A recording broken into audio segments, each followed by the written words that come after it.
Hey, my name is Kari Nokken, and I'm the founder of Patiently Waiting. Patiently Waiting is a support group and nonprofit in the Twin Cities area.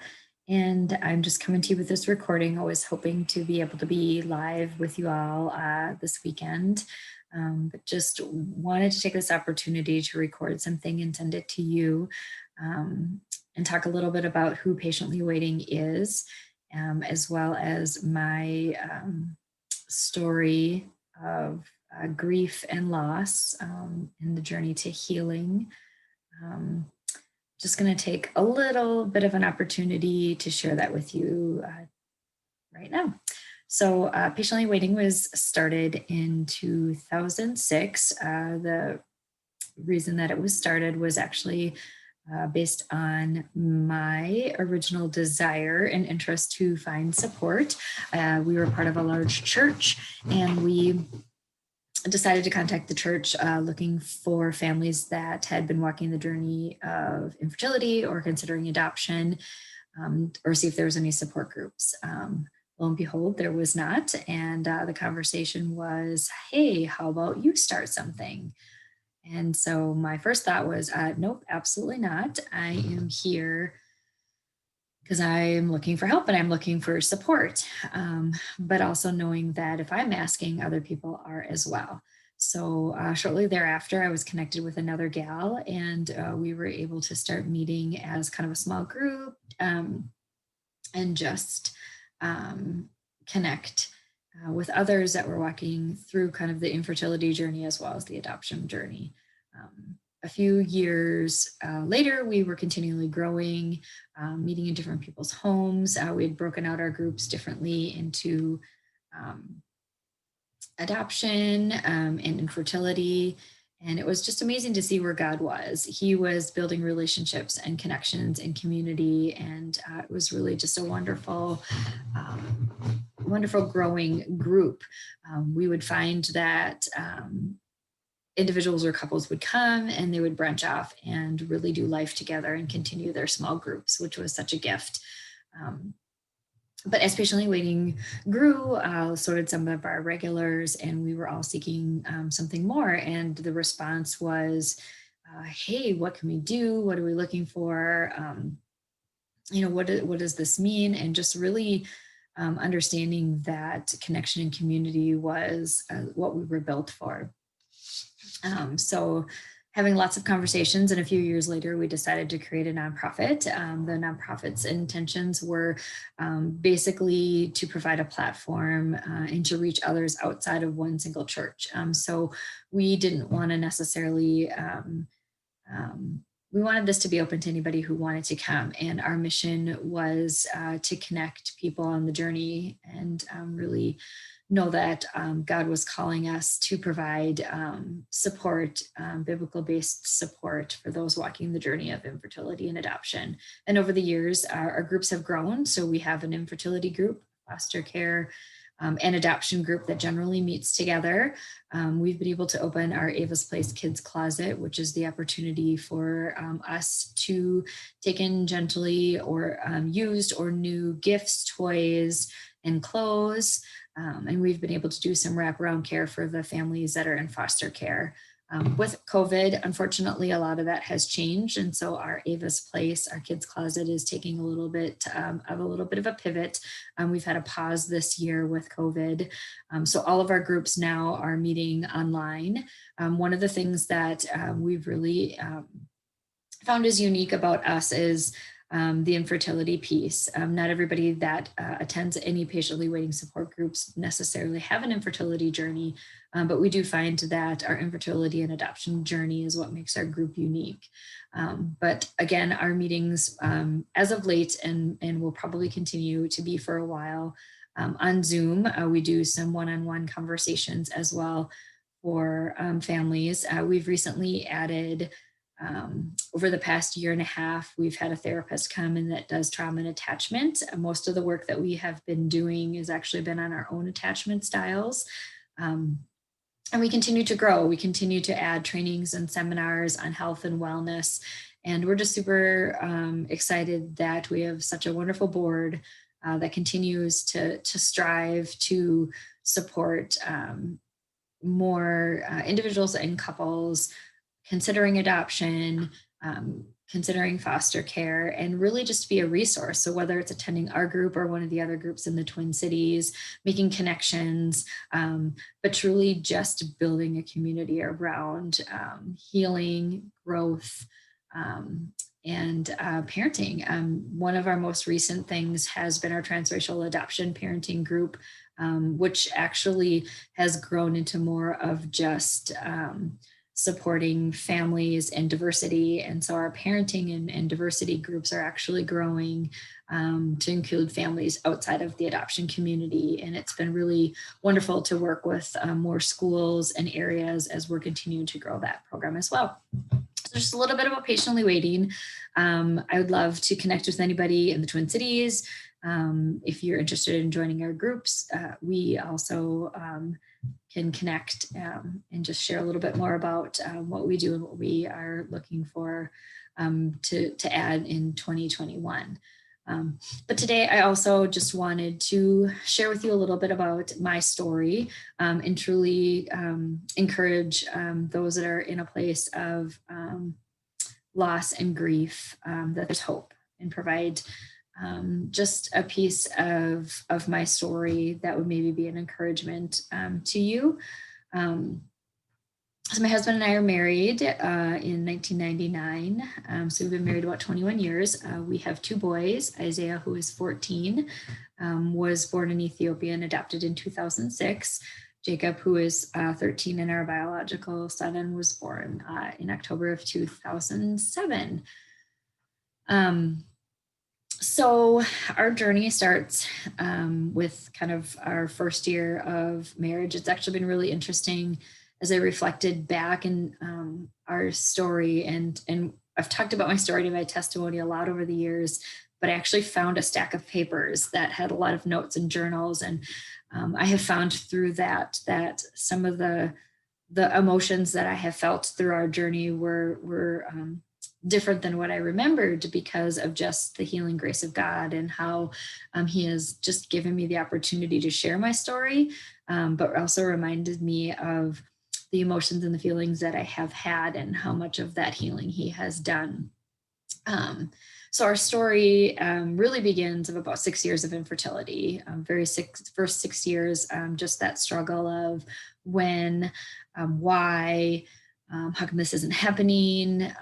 Another Christmas, another holiday, and kind of keeping it private and really not telling people, and really saying that, yeah, we're good. We've got jobs and things are going really well. And, really kind of navigating that just as a couple. And again, in about around 2005, 2006, when we were really looking at, what do we want? And at that point, making the decision that we just wanted to be parents, and what were our options to become parents. We had tried some infertility assistance, and some of which really wasn't giving us a clear direction. And so we decided that our priority was, to be parents, and that we were going to process through the loss of biological children and where we were, and we were good. We were okay with that. Like, we spent a lot of time praying about it and working through it as a couple. So we decided to reach out to the church that we were attending. Again, as we mentioned, that's kind of how Patiently Waiting had started, was not out of any plan to really start it, but just to seek help and guidance for our journey. And so we started the adoption process in 2006 and really closed the chapter of biological children. And we were just okay with that. It was that's kind of what we felt like God was revealing to us. So when Isaiah came home at the end of December, we were completely shocked in February, about 6 weeks later, when I found out I was pregnant. I didn't know what to do. I didn't expect it. And so it really brought a whole lot of emotions, and a lot of them were anger. I was angry. I was angry at God, because I felt like we had received confirmation that door was closed and we were in a good place. A lot more emotions of, I had done so much research. We were planning the adoption process. We were working on attachment. And now I didn't know what was going to happen. And I found, we had two boys that were arrived 10 months apart, 17 months by age. And in some ways, socially, emotionally, they were twins for quite a few years. And I didn't know at the time. I didn't understand. And, I can look back at my picture and go, okay, God, yep, I see that. You were orchestrating that all along. But at the time, it was really hard. It was dealing with the guilt of not being happy that I was pregnant and the worry that I was going to not be able to carry the pregnancy. And fortunately, Jacob did arrive full term, and I was able to experience both the joy of adoption and infertility in a very short period of time. 2008 was again another surprise. We were pregnant about a year later after Jacob was born. And so I thought, okay, God, really, what's going on? I'm going to have 3 kids, and they're going to be basically 3 and under. Unfortunately, I did a few weeks later, after finding out I was pregnant, miscarry. And so I thought, okay, all right, this is okay. I'm very busy with the 2 boys, and I just really, kind of didn't have to think much about that. But not very long after that, I did find out I was pregnant again. So we were in 2000. So actually, it was a little bit while later. I shouldn't say that. It was it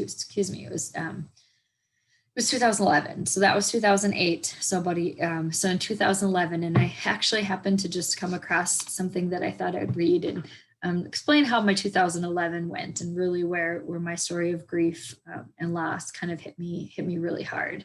But as I found this journal, I said, wow, what a year 2011 has been, filled with lots of changes, struggles, and good times. We started the year with the surprising news that we were pregnant, but in April of 2011, after 16 weeks of gestation, we lost our little girl, Ava Grace. The Lord had a place a place for her in His arms and at home and in heaven. And she was not meant to be ours here on earth. She was simply too beautiful for this earth. We slowly rebounded, and spring arrived. Summer came, and we spent most of the summer playing with our boys, who Isaiah was 5 at that time, and Jacob then turned 4 in the fall. The hard part about that year was not only losing our daughter at 16 weeks of gestation, the struggle that my body continued to have after that. When you walk through the journey of infertility at the beginning of our journey and feeling what's wrong with me, feeling broken, I was right back to kind of feeling those emotions that I just I thought I had put aside. I thought I had been okay with. I thought I had moved on with them. And then I had to spend lots of times getting my blood drawn for weekly and monthly blood draws, because my body really struggled with returning back to healthy hormone levels. So that took about an entire year within 2011. And it was a year where God really revealed to me that He truly was in charge, and He truly had a plan. And I had to remind myself that I needed to be open, and I needed to open my Bible and be in the Word. Because what I struggled with was I was sad, I was angry, I didn't understand. But yet I had been walking alongside people through patiently waiting, through their journey of infertility, through their journey of loss, and supporting them. And yet I wasn't at all willing to receive any help in any way. I kept saying, one of my mottos throughout all this time, throughout our infertility journey, was, okay, God, I'm really tired of building character. Like, I'm good. I don't need any more things to work on right now. But again, he had a different plan. And so along the way, He was, working in me and saying that, this grief is a process, that loss is a process. But I'm asking of you is, you need to acknowledge it. You need to find support, and you need to be in the Word. And there were 3 things that I had been telling people all along through their journey, is that, You need to acknowledge, we need to bring it, we need to talk about it. We need to make sure that we are taking care of ourselves by acknowledging our hurt, our sadness, and our loss. And we need to find the support. We need to talk to somebody. We need to find a support group, and we need to be in the word, and we need to be praying about it. And through that year of 2011, when I struggled with my anger and my hurt and my pain, I was right back to having to walk through that. I thought, okay, Lord, you know better than I do. And here I am trying to teach this to others, and wasn't doing it myself. So the end of 2011, we had gotten, and so as as God reminded me to do that, we were coming to the end of 2011. And at the end of 2011, I had been given the medical all clear that my body had returned to a regular normal stage. And it was Christmas of 2011, and I once again had found out that I was pregnant. And this time I didn't tell anybody because I just waited. I waited to miscarry, and I did on Christmas of 2011. I did also miscarry again, and it was hard. It was another loss, and it was another difficult understanding of why is this happening again. And I think where I struggled the most was, why is this happening? I have two boys that I love with every part of my being, but I don't know how to walk this road. And so 2012 turned into a new chapter in our life. We had actually made the decision to move, and we moved into a neighborhood. The amazing part of God is I was actually part of a small group Bible study, and we are talking about the inner sanctuary. And that same year, we decided to move into a neighborhood that was called the Sanctuary. And in 2011 and 2012, as we were walking this kind of change, these big changes in our life, I just thought, God, you knew exactly where I needed to be and when I needed to be. And so now in 2020, and nearly 8 years later, I am in a neighborhood with a group of people that are just amazingly, powerfully strong, God loving men and women. And I just look back and think, you have always orchestrated this plan, and I'm just your vessel. And